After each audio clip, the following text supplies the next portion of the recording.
For Jake, I'm just wondering, since early September, you've really been on a tear. What kind of turned things around for you this last 4 or 6 weeks, do you think? I mean, my shoulder getting healthy was definitely a part of it.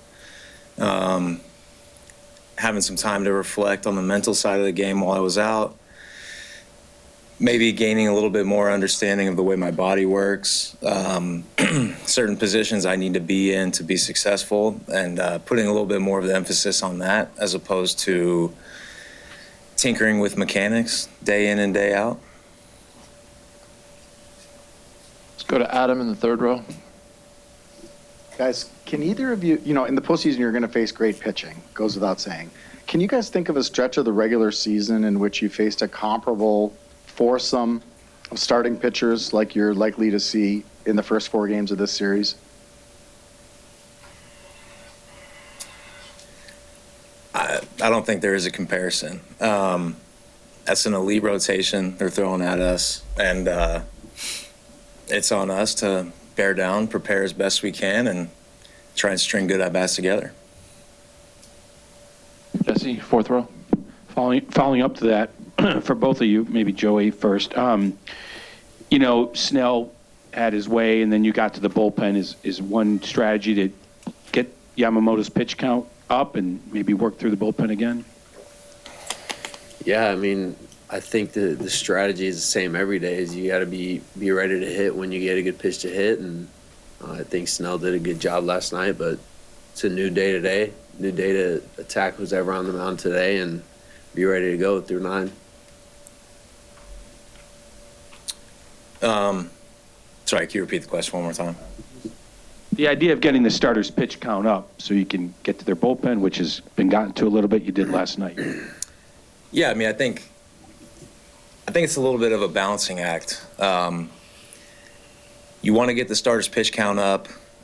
You want to have them thinking about what bullpen moves they need to make, but at the same time, a little bit of aggression can put a starter on their heels a little bit and not allow them to get so settled into a game. So it's something that we've talked about before early in the season, and I'm sure it's something that we're going to talk about again. But yeah, so I think it's a balancing act. You obviously want to swing at the right pitches, but you also don't want the starting pitcher to feel like they can do whatever they want. Sophia, down on the right in the front. The two of you didn't get an at-bat against Yamamoto the last time. I mean, what are the things that you guys can go to when you're preparing to see someone like him for the first time? And you guys got to him as a team, so are there things that you can draw from the previous game plan? Yeah, for sure. I mean, I think that was a good blueprint for us. You're going to kind of lean on the guys that were in the lineup that day to tell you what it felt like, what it looked like. And then it's going to be a lot of video work on maybe guys that have similar profiles to you to see how you might get attacked. What have they as a team done to you in the past? And it's that cat and mouse game of trying to find out what's the game plan going to be for them and how am I going to respond to that. A few more for these guys. Adam.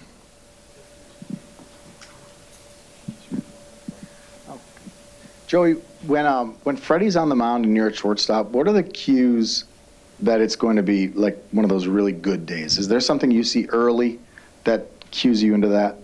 I mean, usually when Freddy's on the mound, it's a good day, probably about 98, 99% of the time. It's usually attacking the zone and getting hitters out. But I think the main thing is when he attacks the zone, like his stuff is extremely hard to hit, even in zone. So I think he's just got to attack the guys 1 through 9 the same. And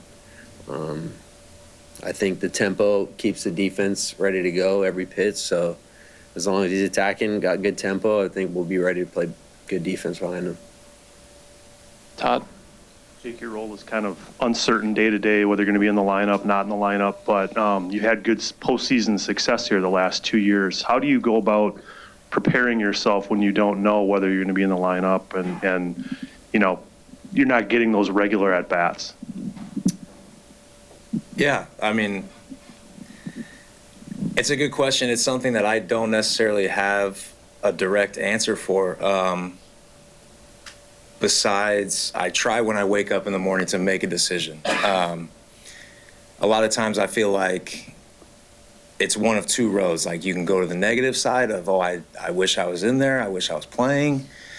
Or you can go to the positive side of, if I'm playing, I got it, I'm ready. Same way on the other side, you can tell yourself you're not ready, I'm not seeing the ball well, whatever it is. So I try and wake up in the morning and as often as possible make a conscious decision to choose the side that's going to give me the best chance, and that's tell myself I'm seeing the ball well, tell myself I feel good, tell myself I'm ready regardless of when my last at-bat was. And so I think that's something that really sets the tone for the day and puts me in a good spot. Far right, fourth row. For both of you guys, Jake and Joey, during the regular season, you were one of the best teams in baseball in games following a loss. Why do you think that was, and how does that, whatever it is, translate to the postseason?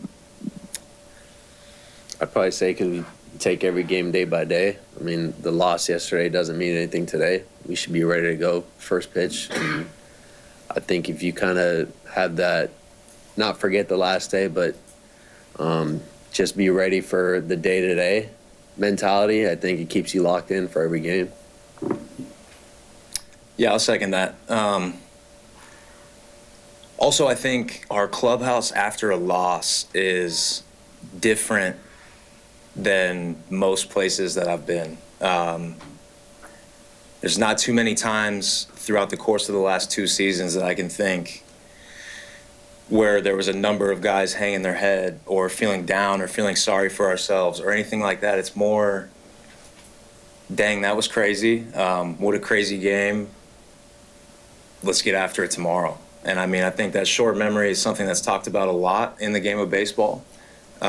It's something that's hard to practice, and I think we have a group of guys who are really good at doing that.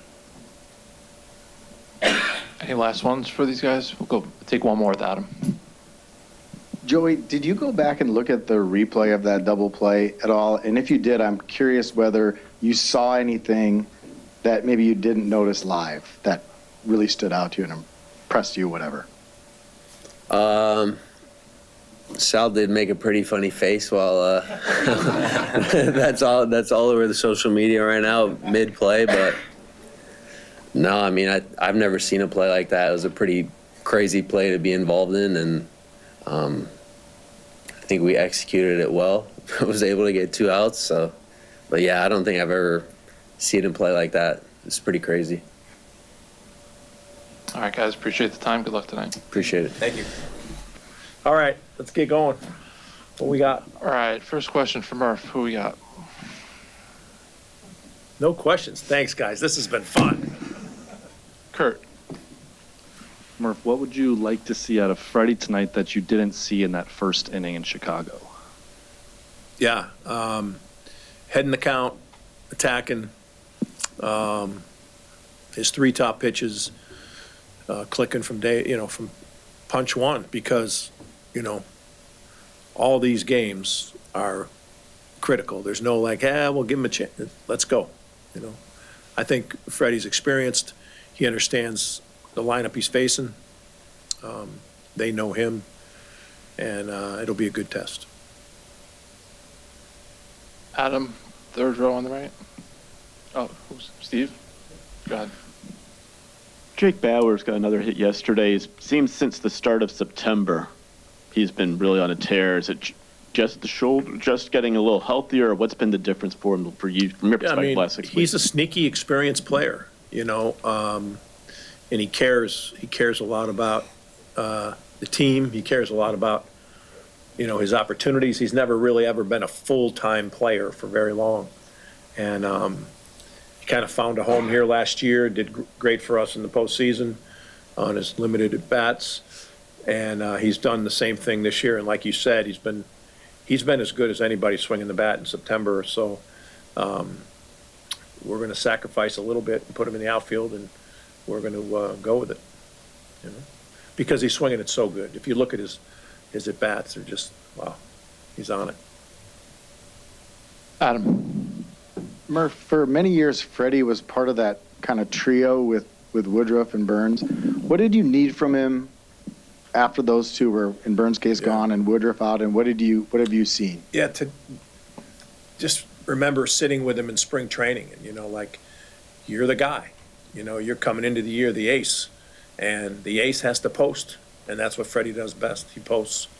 He didn't miss a start, I don't believe, this year, and he's been sensational at just competing, and I think unquestionably this is his best year. Thrown a lot of innings, a bunch of punch, and what an example he's been to everybody, the way he's taken the ball each time out. Let's go to the third row and on left here, and then we'll go back to the right side with Todd. Murph, when you guys faced Yamamoto earlier in the season, knocked him out in the first inning, is there anything you can take from that game in preparation for this one? It's hard. It's hard. He was getting his feet wet, you know what I mean? And that happens to every pitcher.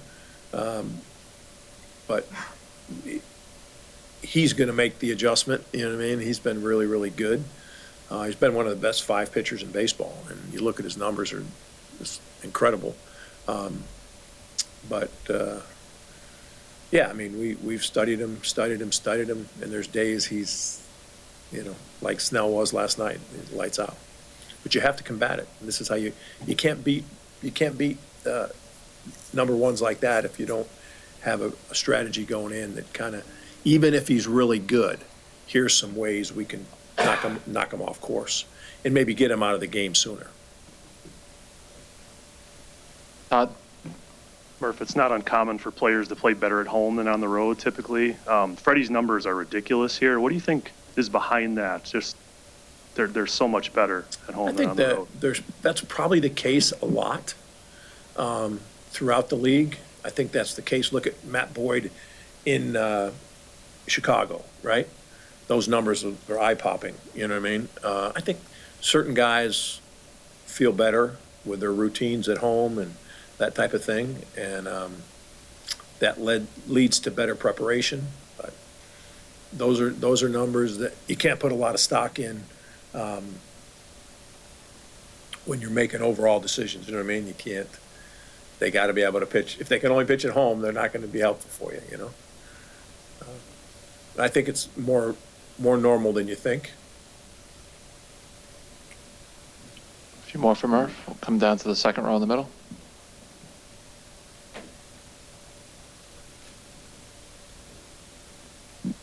Murph, Jake Bauers talked just a bit ago about how the team doesn't hang their heads, after a loss. They may talk about the game, but they are ready for the next day. What have you noticed about, your team and your clubhouse and how they've responded from losses throughout the season? I look at it. I mean, we haven't had more than a 4-game losing streak this year, and last year we didn't have more than a 3-game losing streak.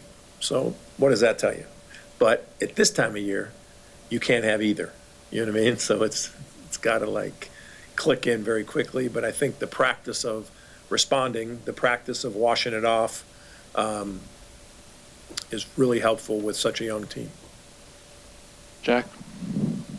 Murph, kind of on that front, was there a message that you had for your guys last night after the kind of pitching they faced, or do you just kind of wipe that slate clean and just start fresh today? I think at this time of year, Jack, the more you say to them, it can be, there's guys in all different spots. So you're after the game last night. So there's guys in tremendously different spots. So to maybe meet with the position player group and talk to them a little bit, not after the game though, maybe today, you gather them up and, hey, look, you don't have to refer to yesterday, but remind them, this is what we do, this is what happens in these situations.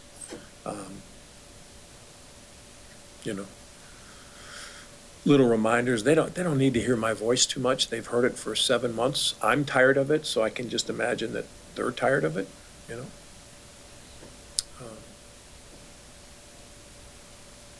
Yeah. Kurt? It's safe to... Just local. I'd like some people from the outside. I talk to these guys all the time. I'm kind of sick of their voices, to be quite honest with you. Not yours, Kurt. It was my wife. Is it safe to say Quintana will factor into Game 3 in some capacity? Yeah, I would think so. Maybe tonight. Go to Abby on the far right, third row. Thanks, Abby. You're welcome. If they're tired of your voice, whose voice are they not tired of hearing from? I'm not sure, but yeah, I'm sure they're tired of my voice. But I think, we've got a great coaching staff. We've got a number of guys around that have been through it and have, we've got guys on the team, a Reese Hoskins, a guy like Quintana, who's been on it at different points in his career. And I think they really embrace the team. They love the guys, and I think it's effective to have a message through one of those guys, maybe more effective, Come here in the second row. Murph, the comeback fell a little short last night, but is there any way to take that energy from that ninth inning and carry it over to today? Yeah, I think so. I mean, I think the guys know that that's who we are. We're in this position because we've had that trait of being able to be resilient and never stop. So, yeah, I think it does. I think it adds to the game today. Russell? Yeah. Murph, do you think in a 7-game series against an experienced team, I know you talk about the youth on your club, the idea of stealing a game before you have to head out to LA, where that environment, you talked about the Chicago environment, like, do you buy into that sometimes against an experienced team you might have to steal a game from them? Exactly. It's critical. It's critical. It's tough to win the game, period. The advantage of being at home, you got to take advantage. Like last night's game, you got to win that game. You know what I mean? They outplayed us in every way. They left 11 guys on base. We had 0 before the 9th inning. So if you're still in that game and then you get bases loaded and then you lose, whoa, that's a dagger in the heart, even though we would have stole that game. And in terms of overall play, we probably didn't deserve to win, but we did. And let's say we did. That's stealing a game, and that changes their whole perspective. So that little turning point there, we have to reverse that now. Very difficult to do, but it's all 9 innings, 27 outs for each team. So we got to be the ones that take advantage of that. Any last ones for Murph? All right, thanks, Murph. We'll see you post game. Awesome.